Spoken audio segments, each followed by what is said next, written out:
me revoilà pour l'activité 2 qui va concerner un gène de la drosophile. Plus tard, nous verrons 2 gènes. Alors, vous lisez l'énoncé soigneusement. Vous voyez qu'on parle de souches pures. Il va donc falloir se servir de cette information. Et de drosophiles aux ailes longues et aux ailes vestigiales. Donc voici une drosophile aux ailes vestigiales. On voit ici qu'elles sont toutes fripées. Donc les ailes sont bien vestigiales. Les ailes longues, elle aurait des ailes normales, quoi. Alors, le gène étudié, puisque je vous ai dit qu'il fallait toujours commencer par définir le gène étudié, il code pour la longueur de l'aile. Et d'après l'énoncé, vous avez pu remarquer qu'il y avait 2 allèles. L'allèle long et l'allèle vestigial. J'aurais pas dû mettre 2 là, tiens.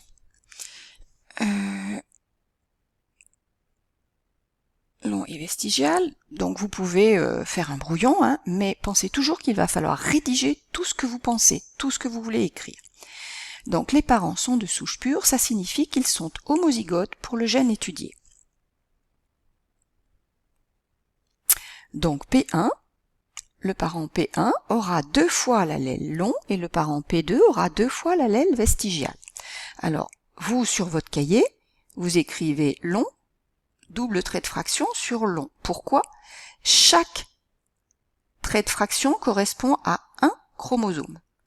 L'autre trait de fraction correspond au chromosome homologue. Je vous rappelle qu'on est chez des adultes, ils ont forcément 8 chromosomes, 2 de chaque. La longueur de l'aile est sur le chromosome numéro 2. Donc il y a 2 chromosomes numéro 2. Un qui va porter une version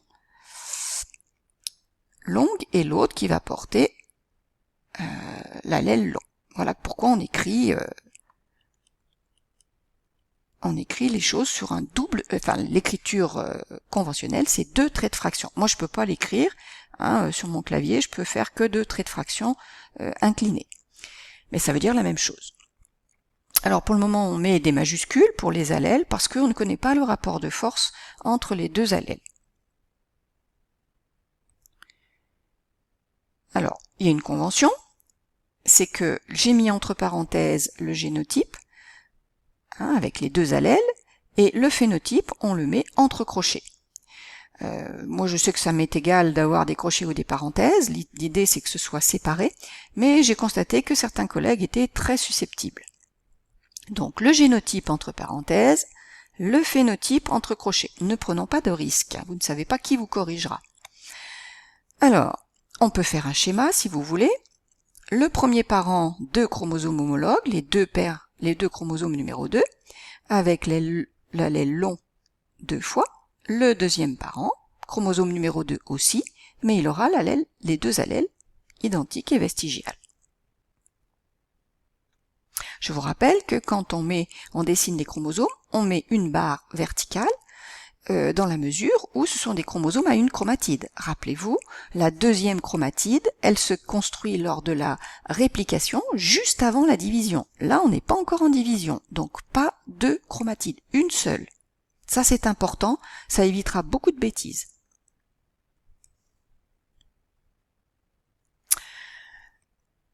Donc normalement, vous devez trouver le génotype des individus de la F1. Je rappelle, les gamètes de P1 sont tout le temps grand L. Alors pour les gamètes, je fais pareil que pour le génotype des individus, sauf que je ne mets qu'un allèle et un trait de fraction. Je mets mes parenthèses, c'est le génotype de mon gamète. Pour le parent P2, pareil, 100% de gamètes qui portent vestigial, avec mon trait de fraction en dessous, qui indique que je n'ai qu'un chromosome homologue.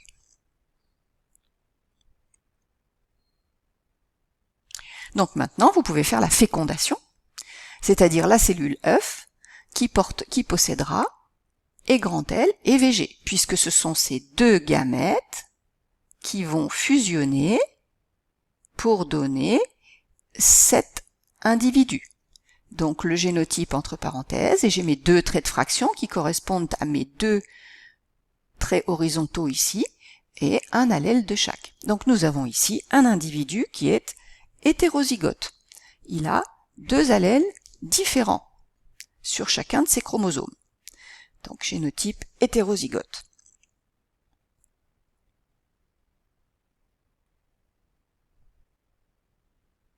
Alors, pour connaître le rapport de force, on étudie ce que l'on a obtenu.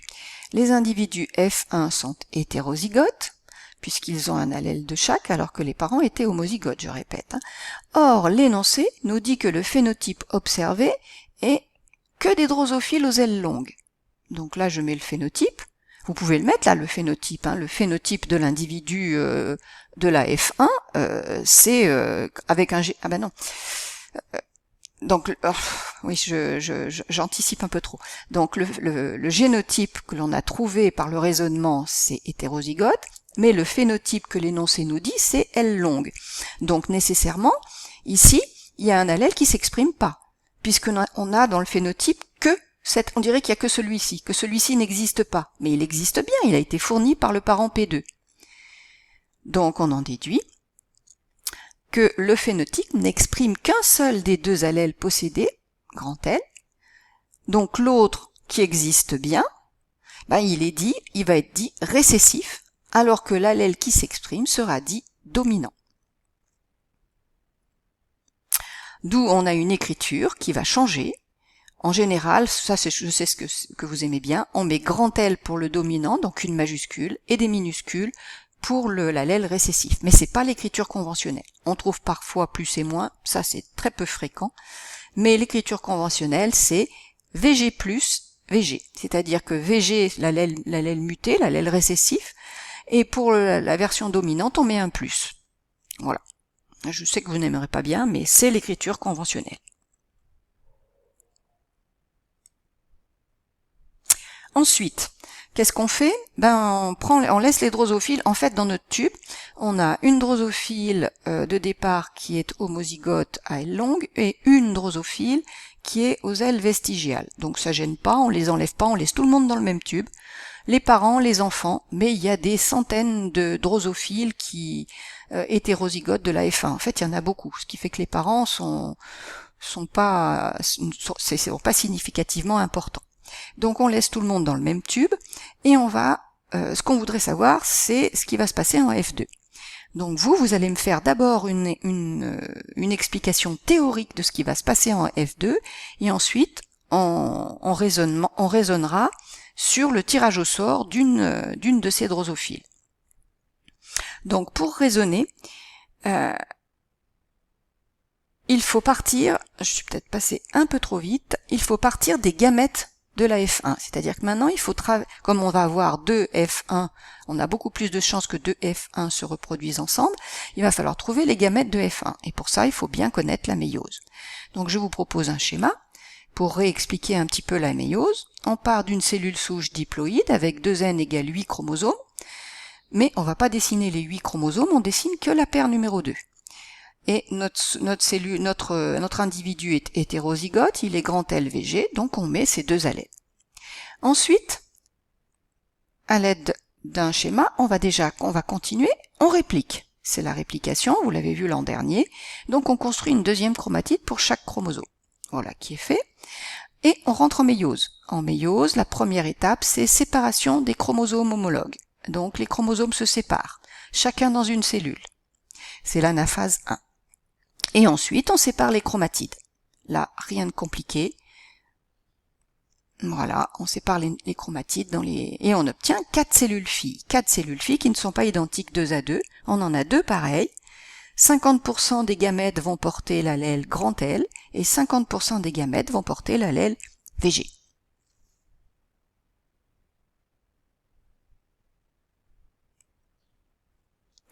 Voilà pour la schématisation. Donc maintenant, on en revient à notre croisement, le plus probable, compte tenu du nombre d'individus F1 dans le tube.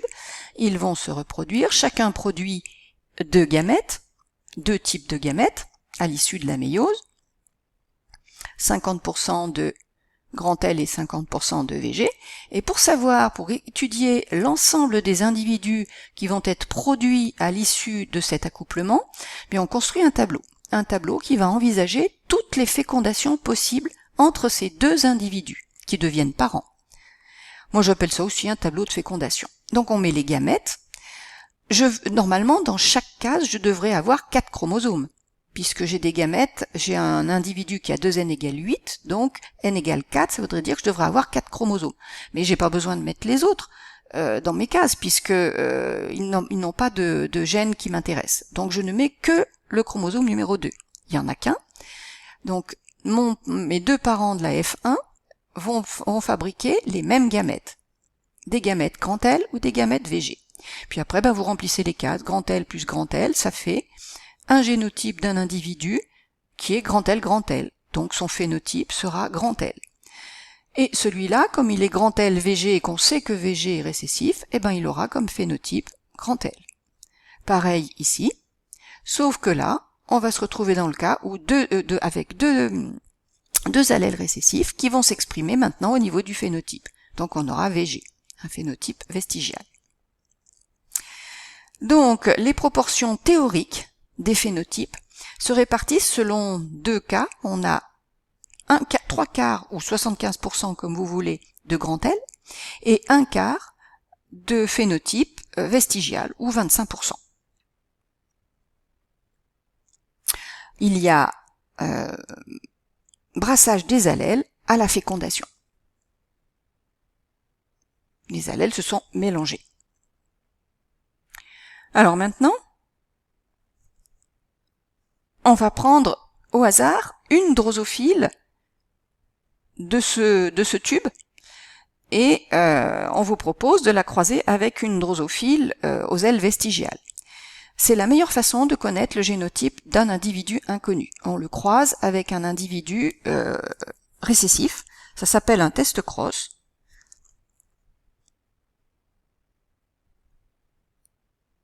Ça s'appelle un test cross. Oui, j'ai mis que test cross. Je crois bien que c'est ce que j'ai mis là. Ouais.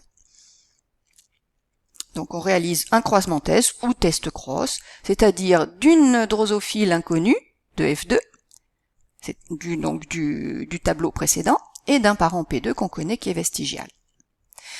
Donc si vous regardez le tableau précédent, il n'y avait que deux sortes de génotypes pour une drosophile aux ailes longues. Soit elle était grand L, soit elle était grand L vestigial. Donc ça on le sait. Je pars de mes deux génotypes, je sais que c'est soit celui-là, soit celui-là. Par contre, comme on les croise toutes les deux avec le même parent P2 récessif, je vais pouvoir faire un tableau de croisement. Le génotype hétérozygote, comme tout à l'heure, comme F1, va produire deux types de gamètes, alors que le parent P2 n'en produit qu'un, ce qui va nous donner au final deux sortes d'individus. Soit les individus auront les ailes longues, soit les individus auront les ailes vestigiales, et dans des proportions 50-50.